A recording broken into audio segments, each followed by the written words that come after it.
Hello, and welcome to today's talk. The subject that we're going to discuss today is taking breaks and how breaks are critical for productivity. Just as an athlete has rest cycles built into their training, we too must build in rest cycles or vacations into our personal and professional lives in order to maximize our results. There's a lot of good reasons for this, but before we get into that, disclaimer, there are times when you do not need a break and shouldn't be taking a break. You need to really push through and generate these results. But these times occur a lot less frequently than we actually think.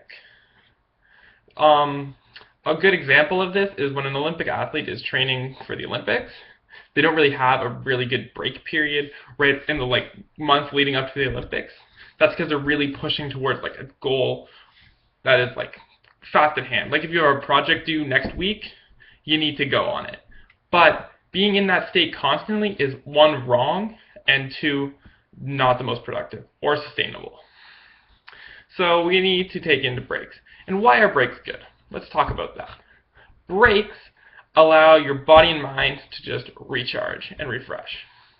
It's like stepping outside the problem. Sometimes when you're buried within, you can't really see all the complex facets that make up this problem, and sometimes the solution is really as simple as stepping outside and just looking at it. This allows you to see the big picture, and also allows new ideas to come in, things you never really thought of because you're stuck in the problem. But you should really not be taking a break to be more productive at work. You should be taking a break because it's good for you. Breaks relax, they reduce stress levels, they allow you to spend more time doing things you enjoy, and are just overall good for you. Working 100 hours a week is the worst thing you can be doing for your life. And there's a lot of reasons for that. It's pretty obvious. You shouldn't be spending all that time working. It's admirable to be working towards a goal with that much intensity, but it's not productive. You can probably get most of that result with much less work. The Pareto principle illustrates this really well. 20% of your inputs give you 80% of your outputs, which is why of that 100 hours, 20 give you 80% of the productivity. So we really need to focus on maximizing the hours we actually do spend working, or the productivity of the hours we spend working, as opposed to the hours we actually spend working. This is important to separate really logging hours, which I call busy, just being busy at work, as opposed to productivity, which is really generating revenue for your company. It's the things that really are tangible, results oriented, as opposed to the busy work that is doesn't need to be done or is just not very productive. Checking emails, for example, is usually a waste of your time. So how do we do this? One of these things, a good way to start with breaks is small 5-minute, maybe 10-minute breaks during the workday. Every couple hours, you get up, you go for a walk, you stretch, you talk with a coworker.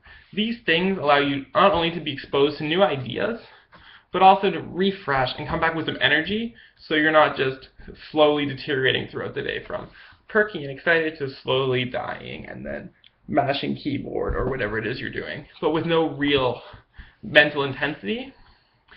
At that point, you're not getting anything accomplished. So take breaks. And when you take breaks, take complete breaks. I like to emphasize the concept of being extremes. If you're working, be totally working. Be at the end of the spectrum. But if you're breaking, be all the way at this end of the spectrum and really be totally disengaged, be off. Don't kind of be working but be on break and have Facebook open on one side, for example. Or don't be playing but on vacation but checking your black boy all the time for email. You need to really separate these things because they're distinct portions of your life, and it's important to keep them separate. And it'll actually improve all aspects of your life when you do this. Of note, a word of caution, the story of the lazy man, basically the person that sleeps forever is dead. So keep that in mind and have a good week.